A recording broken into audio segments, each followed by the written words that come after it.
Nama saya Francisca Heldiana Jendra, NIM 20031004 dari Prodi D4 Akuntansi Perpajakan. Saya salah satu mahasiswa dari Politeknik Elbajo Komodos. Pada video ini, saya akan menjelaskan materi mengenai asuransi. Yang pertama, saya akan menjelaskan pengertian asuransi terlebih dahulu. Asuransi adalah perjanjian antara penanggung dan tertanggung yang dimana pihak tertanggung diwajibkan untuk membayar sejumlah iuran atau premi untuk memberikan penggantian atas risiko seperti kerugian, kecelakaan, kematian, bahkan kehilangan keuntungan yang didapatkan. Pada era sekarang ini, masih banyak milenial yang belum sadar betapa pentingnya asuransi di kehidupan sekarang ini. Karena mereka berpendapat bahwa mereka belum mempunyai tabungan, belum menikah, masih meniti karir, dan bahkan belum mempunyai uang yang cukup banyak. Itu merupakan persepsi yang sangat salah.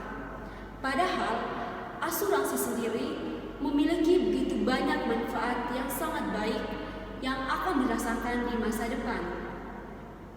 Di sini saya akan menjelaskan 7 alasan betapa pentingnya asuransi bagi kaum milenial.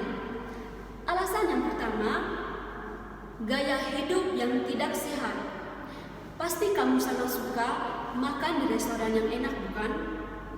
Tetapi terkadang makanan yang kita konsumsi belum tentu sehat bagi tubuh kita.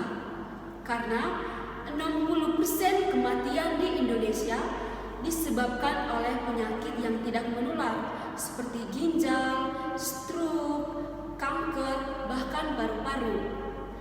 Oleh karena itu, kita harus mengubah gaya hidup sehat dengan memperbaiki keuangan kita dengan memiliki asuransi tentunya. Alasan yang kedua, premi yang dibayarkan lebih murah. Salah satu keuntungan untuk memiliki asuransi di usia muda yaitu kamu tidak perlu membayar premi atau iuran yang mahal.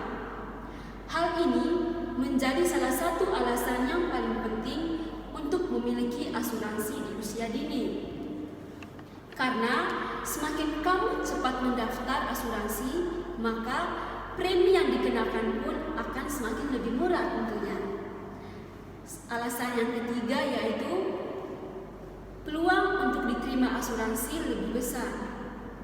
Ketika kamu masih muda dan masih sangat sehat, ini menjadi peluang yang sangat besar untuk memiliki asuransi dibandingkan dengan orang-orang yang sudah berusia lanjut yang masih ingin memiliki asuransi. Hal tersebut akan membuat premi yang kita bayar akan semakin mahal tentunya. Dan para pihak asuransi sendiri pun akan memperhitungkan risikonya. Alasan yang keempat yaitu kita tidak akan merepotkan keluarga kita lagi. Ketika kamu sudah mempunyai pekerjaan, tentu dong kita tidak ingin merepotkan keluarga kita lagi, khususnya orang tua kita. Tetapi ketika kamu sudah mempunyai asuransi, kamu tidak akan perlu merepotkan orang tua lagi, karena seluruh biaya rumah sakit akan ditanggung oleh pihak asuransi sendiri. Alasan yang kelima, keuangan bisa tetap stabil. Ketika kamu mendapat risiko dan kamu harus mengeluarkan dana yang besar untuk membiayai rumah sakit, hal ini akan membuat keuangan kamu menjadi tidak stabil tentunya. Dan seluruh tabungan impian, tabungan pendidikan, tabungan menikah akan terkuras habis hanya untuk membayar biaya rumah sakit yang mahal. Toh sangat disayangkan sekali, seluruh uang yang kita tabung selama bekerja akan sia-sia dan habis terpakai begitu saja karena kamu belum mempunyai asuransi. Alasan yang keenam, manfaat investasi. Dengan berasuransi, sebenarnya kamu juga dapat menerima manfaat investasi. Jadi, di samping kamu mendapatkan perlindungan di kemudian hari, uang yang kamu tanamkan di pihak asuransi akan berkembang dan bertumbuh menjadi investasi investasi asuransi. Dan alasan yang ketujuh yaitu masa klaim yang nyaman. Dan ada pihak asuransi yang mempunyai kebijakan pencairan dana sekitar 1-3 bulan setelah kamu membuka asuransi. Nah, dengan kamu memiliki asuransi di usia muda, kamu tidak perlu khawatir dalam mengambil masa klaim dari pihak asuransi.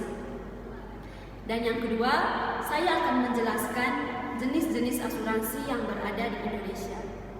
Yang pertama, asuransi kesehatan. Asuransi kesehatan memberikan perlindungan terhadap jaminan kesehatan dan perawatan bagi pihak tertanggung ketika mengalami kecelakaan ataupun jatuh sakit. Dan asuransi kesehatan ini lebih banyak diberikan oleh perusahaan atau instansi kepada seseorang yang bekerja di perusahaan tersebut. Yang kedua, asuransi jiwa. Asuransi jiwa menanggung segala urusan kematian dari pihak tertanggung dengan memberikan keuntungan finansial atas kematiannya. Ketika pihak tertanggung meninggal dunia, maka penerima polis akan mendapatkan uang pertanggungan dari asuransi jiwa tersebut. Dan yang ketiga, asuransi pendidikan. Asuransi pendidikan dapat dikatakan sebagai tabungan untuk masa depan demi menjamin pendidikan seorang anak dari pemilik polis atau pihak tanggungan. Karena semakin besarnya biaya pendidikan dari tahun ke tahun, sehingga orang tua pun memulai menginginkan untuk memiliki asuransi pendidikan ini. Dan yang keempat, asuransi perlindungan rumah.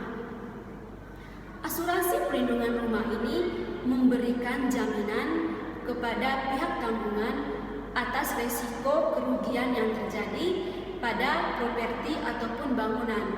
Tak hanya itu, asuransi ini juga mengasuransikan segala isi rumah ataupun barang-barang yang dimiliki oleh pihak tanggungan, dan resiko yang ditanggung oleh asuransi ini yaitu seperti kebakaran, bencana alam, petir, ledakan, bahkan adanya asap di dalam rumah. Dan yang kelima, asuransi umum. Asuransi umum memberikan perlindungan atas pihak tanggungan atau pemilik polis, di mana dalam asuransi ini dia menanggung segala risiko kerugian ataupun kehilangan yang dialami oleh pihak tanggungan tersebut. Dan salah satu asuransi yang terkenal yaitu asuransi kendaraan bermotor. Jenis asuransi ini biasanya bersifat jangka pendek. Dan yang ketiga, saya akan menjelaskan mengenai contoh-contoh perusahaan asuransi yang berada di Indonesia. Yang pertama itu perusahaan asuransi Aya Finansial. Perusahaan ini merupakan salah satu perusahaan asuransi yang terkenal di Indonesia loh. Dan perusahaan ini didirikan pada tahun 1983 dan berpusat pada kota Jakarta. Dan Aya Finansial ini merupakan anak dari perusahaan Aya Group. Serta pastinya perusahaan Aya Finansial ini sudah terdaftar di OJK atau Otoritas Jasa Keuangan.